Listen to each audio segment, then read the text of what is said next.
Eid student academy में खुश आमदीद। आज का जो हमारा सेशन है वो बेसिक इकोनॉमिक्स को लेकर है। बात हो रही है प्राइस कंसेप्ट के ऊपर। तो प्राइस को जो है हैंडल करने के लिए बात हो रही थी सिस्टमिक कोऑर्डिनेशन के ऊपर। तो सिस्टमिक कोऑर्डिनेशन के बाद अगर हम यहाँ बात करते हैं तो एक बड़ा इंपॉर्टेंट टॉपिक निकलता है जो कि कॉम्प्लेक्सिटी एंड कोऑर्डिनेशन है।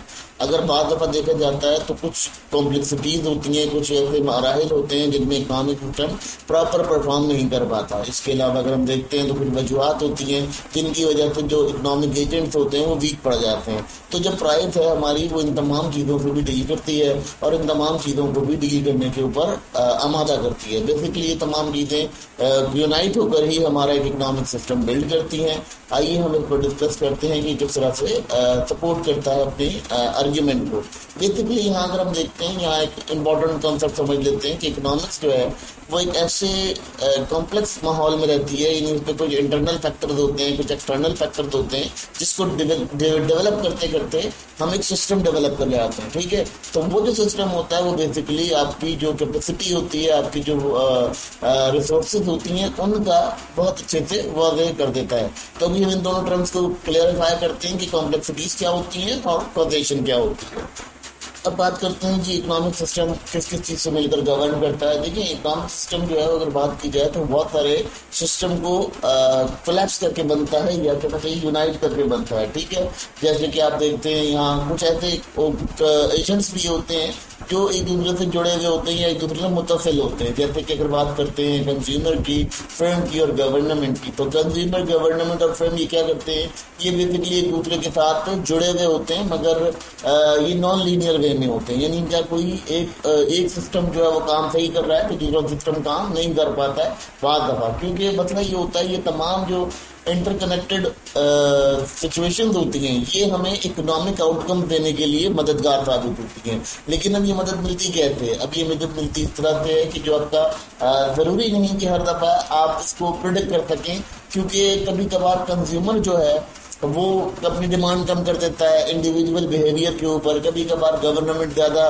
सब्सिडीज इम्पोज कर देती है, जिसकी वजह से क्या होता है कि बहुत सारी कॉम्प्लेक्सिटीज आती हैं। फिर कभी कभार फिर में ये होता है कि प्रोडक्शन कम हो जाती है, सप्लाई कम हो जाती है, तो ये भी एक कॉम्प्लेक्सिटी बनती है इकोनॉमिक सिस्टम को समझने के लिए। तो ये तमाम चीज़ें जो है वो कॉम्प्लेक्सिटी की डेफिनेशन है। यानी कॉम्प्लेक्सिटी क्या होती है, इन तमाम जो फैक्टर्स होते हैं इकोनॉमिक के, ये तमाम फैक्टर्स या एजेंट्स मिलकर इकोनॉमिक सिस्टम को रन करने में मदद करते हैं, मददगार साबित होते हैं और उसको एक प्रोडक्शन एक बेहतर मकाम पर ले जाने की दामिन होते हैं। मगर होता क्या है, यहाँ कंडीशन कुछ इस तरह से हो जाती है कि कॉम्प्लेक्स हो जाते हैं, बहुत ज़्यादा कॉम्प्लेक्सिटी होती है इनके अंदर, जिसकी वजह से यहाँ प्रॉब्लम देखा जाता है।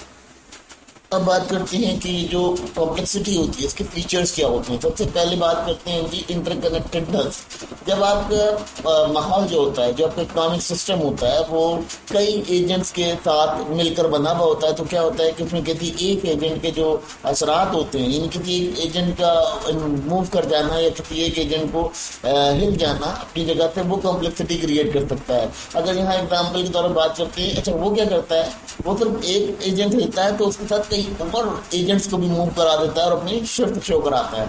अब वो शिफ्ट क्या करता है, जैसे बात करते हैं कि इन्फ्लेशन का दौर चल रहा है। ठीक है, तो इन्फ्लेशन के दौर में क्या होगा, ये लाजमी तौर पे आपके वेजेस को इफेक्ट करेगा या आपके इंटरेस्ट रेट को इफेक्ट करेगा। क्योंकि इसकी इफेक्शन क्यों होगी, अफरात इसके वेजेस पर आपके ज़्यादा पड़ेंगे, आपका जो उजरत होगी उसके ऊपर बहुत ज़्यादा असरात पड़ेंगे।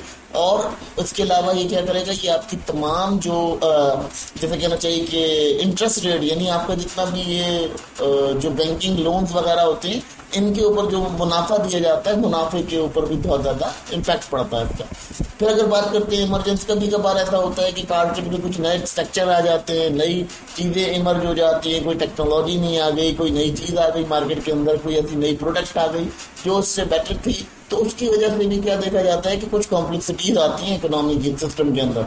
जिससे क्या होता है, जैसे आपका मार्केट का सिचुएशन बदल जाती है, मार्केट की डीलिंग पैटर्न्स चेंज हो जाते हैं।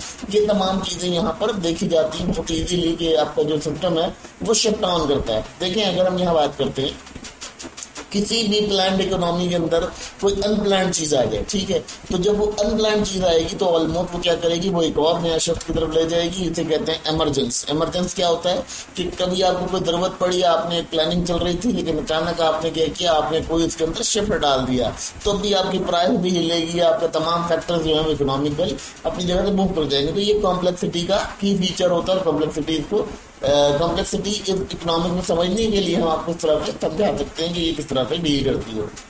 अब उसके बाद एक और फीचर होता है, उसका बड़ा इंपॉर्टेंट फीचर है। वो फीचर क्या है कि नॉन लिटरली या नॉन लीनियरिटी कहते हैं हम इसको। नॉन लीनियरिटी का मतलब ये होता है कि देखें आपके पास क्या होता है, आपने एक छोटा सा किसी सिस्टम के अंदर चेंज किया, कोई भी एक एजेंट को आपने तब्दील करने की कोशिश की। जैसे ही आप एक एजेंट को तब्दील करेंगे तो दूसरा एजेंट बहुत ज्यादा एफिशिएंटली उससे जुड़ा हुआ होगा और वो एक अजीब सी शक्ल अख्तियार कर लेगा। जैसे यहाँ एग्जाम्पल के तौर पर देखते हैं कि अगर हमने कभी स्मॉल इंटरेस्ट रेट के अंदर तब्दीली की तो हमने देखा कि हमारी जो इन्वेस्टमेंट थी वो लार्ज स्केल पर मूव कर गई, लोगों ने इन्वेस्टमेंट करना छोड़ दी। ये एक बड़ा शिफ्ट आता है। देखिए बेसिकली नॉन लीनियरिटी क्या होती है कि लीनियर वे में क्या होता है कि जब आप किसी एक एजेंट को मूव कराते हैं तो दूसरा एजेंट भी उसके साथ मूव कर जाता है। जैसे स्टेबलाइजेशन वे के अंदर होता है कि आपका प्रोडक्शन बेटर हुई, सप्लाई बेटर हुई तो ऑलमोस्ट आपकी कंजप्शन बेटर हो जाएगी, क्योंकि आपके पास जो है वेजेस आ रहे होंगे, आपका जो एम्प्लॉय होगा वो काम कर रहा होगा, तो कंज्यूमर फैक्टर और जो प्रोडक्शन फैक्टर होगा दोनों इक्विवेलेंट होंगे, तो आपको एक लीनियर वे में इकोनॉमी चलेगी। लेकिन क्या होता है बाद में ऐसा होता है कि नॉन लीनियर वे में आ जाती है, जहां इकोनॉमी जो है वो अपना लीनियरिटी कायम नहीं रख पाती है। वो क्या करती है, वो थोड़े से चेंज की वजह से दूसरे किसी एलिमेंट को या दूसरे किसी एजेंट को डिस्ट्रैक्ट कर देती है, डिस्ट्रॉय कर देती है। अब बात करते हैं कि फीडबैक मैकेनिज्म। अब देखिए फीडबैक मैकेनिज्म या फीडबैक लूप इसको कहते हैं। फीडबैक लूप में क्या होता है, यहाँ कंडीशन ये होती है कि जब कंट्री के अंदर जैसे आपकी कोई जमीन है, काश्तकारी कर रहे हैं आप लोग, आपको काश्तकारी के लिए वहाँ बहुत सारा गल्ला चाहिए, तो गवर्नमेंट क्या करती है, आपको सब्सिडी देती है, आपको बहुत सारी चीजें ऐसी दे देती है। वो क्या होती है, वो पॉजिटिव ये सूरत हाल बन जाती है कि जब आपका फीडबैक लूप क्या होता है कि जब गवर्नमेंट आपको कोई सब्सिडी दे रही होती है, कोई आपको ऊपर कोई इम्प्लीमेंट कर रही होती है, कोई अच्छी चीज आपको दे रही होती है, जिसमें हम किसे कहते हैं कि गवर्नमेंट क्राउडिंग आउट कर रही होती है, तो वो पॉजिटिव फीडबैक कहलाता है। पॉजिटिव फीडबैक का मतलब ये होता है कि आपने किसी भी कंडीशन को बरकरार रखने के लिए आपने कुछ इंटर किया उसके अंदर, ठीक है, सिस्टम के अंदर। जैसे आपका इकोनॉमिकल स्टेज चल रही है तो आपने कुछ इंटर किया तो वो मजीद आपको अप्रूव करेगी या बेहतर करेगी या आपका बेहतर की तरफ लेके जाएगी। फिर अगर उसका नेगेटिव इम्पैक्ट होता है, यानी इसका नेगेटिव कर देते हैं फीडबैक का, तो वहाँ क्या होता है, वहाँ स्टेबलाइजेशन आती है। स्टेबलाइजेशन ये आती है कि आपने एक अरसे तक एक चीज को फीड किया, सिस्टम के अंदर बहुत सारी चीजें डाली और कुछ अरसे बाद उसका आउटकम अपने आप ही बैलेंस होना शुरू हो गया और स्टेबलाइज होना शुरू हो गया। तो यहाँ कंडीशन ये होती है कि बहुत ज्यादा सपोर्टिव हो जाती हैं और इसके जो आउटपुट है उसको बढ़ाने में मददगार साबित होती है। लेकिन ये भी एक तरह का जैसे कहना चाहिए कॉम्प्लेक्सिटी होती है कि आपको ये पता नहीं चलता है कि आप कितनी फीडिंग कर रहे हैं और कितना आप उसमें से आउटकम निकाल रहे हैं, क्या आउटकम हासिल कर रहे हैं। अब यहाँ पर बात क्या करती है, यहाँ पर एक और कॉम्प्लेक्सिटी का फीचर आता है जो आता है एडेप्टेशन। एडेप्टेशन क्या होता है कि दौर के हिसाब से या कोई दौर चल रहा हो उस दौर के हिसाब से जो इकोनॉमिक एजेंट होते हैं वो खुद डिसीजन मेक करना शुरू करते हैं, ठीक है। उसकी वजह से क्या होता है, वो भी इकोनॉमिक कॉम्प्लेक्सिटी को जाहिर करती है और वहाँ भी एक इकोनॉमिक कॉम्प्लेक्सिटी नजर आती है। देखिए बेसिकली होता क्या है एडॉप्शन की, जैसे आपकी कोई मार्केट कोलैप्स कर रही है, कोई एक जगह से आपका कोई एक एजेंट जो है वो डाउनफॉल की तरफ जा रहा है, तो लोग क्या करते हैं अपनी इन्वेस्टमेंट को, अपने तमाम पैसे को शिफ्ट करना शुरू कर देते हैं। वो जो शिफ्ट होता है, वो जो शिफ्ट की कंडीशन है, वो शिफ्ट की कंडीशन यहाँ पर ये समझ लेते हैं कि एडॉप्शन होती है कि एजेंट को पता चल जाता है कि ये सिचुएशन यहाँ पर तरह से नहीं चलेगी, ये आउटकम नहीं दे रहा है, तो वो क्या करता है, वो अपने तौर पे डिसीजन लेना शुरू कर देता है, जिसकी वजह से इकोनॉमी मजीद कॉम्प्लेक्स हो जाती है, चाहे हम उसको शॉर्ट टर्म में देखें या लॉन्ग टर्म में देखें। तो ये तमाम चीजें यहाँ देखी जाती हैं, बड़ा इंपॉर्टेंट इनका मैटर होता है। अच्छा, अगर हम यहाँ बात करते हैं एग्जाम्पल की, तो एग्जाम्पल में सिंपल सी बात देख लेते हैं कि एक दफा क्या हुआ, एक मार्केट जब 2008-9 की कोलैप्स की जिसमें बैंक फेलियर हुए, तो लोगों ने क्या किया, लोगों ने फटाफट प्रॉपर्टी की तरफ जाना शुरू किया, रियल एस्टेट बिजनेस की तरफ जाना शुरू किया।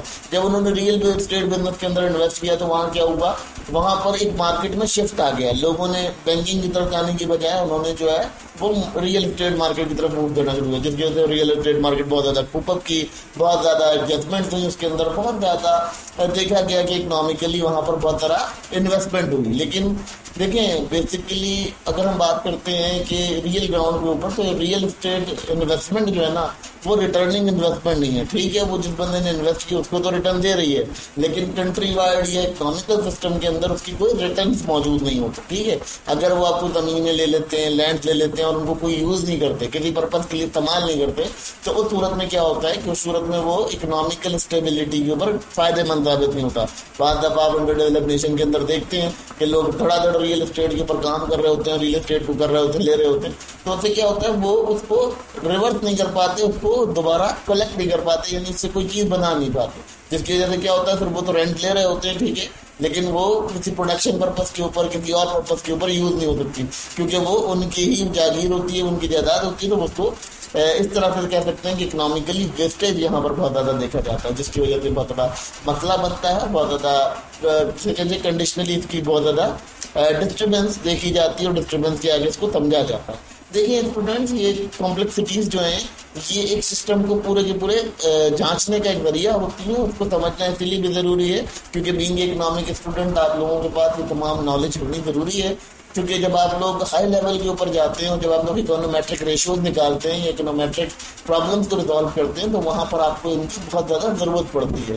کیونکہ ابھی تو آپ لوگ اگر بیسک لیول پر ہیں، انٹر لیول پہ ہیں یا چھوٹے لیول پر ہیں، جہاں بھی ہیں، اس لیول کے اوپر آپ لوگوں کو تو یہ ایک بیوقوف سی بات لگ رہی ہوگی کہ یار یہ کیا بتا رہے ہیں، جو بہت معمولی سی بات ہے. لیکن جب اگر آپ کسی ماسٹر لیول یا پی ایچ ڈی لیول پر جائیں گے تو وہاں آپ کو یہ بہت سپورٹ کرے گی، اور اس چیز کو بڑا سپورٹو وے میں دیکھا جائے گا تاکہ آپ جو ہے اس کو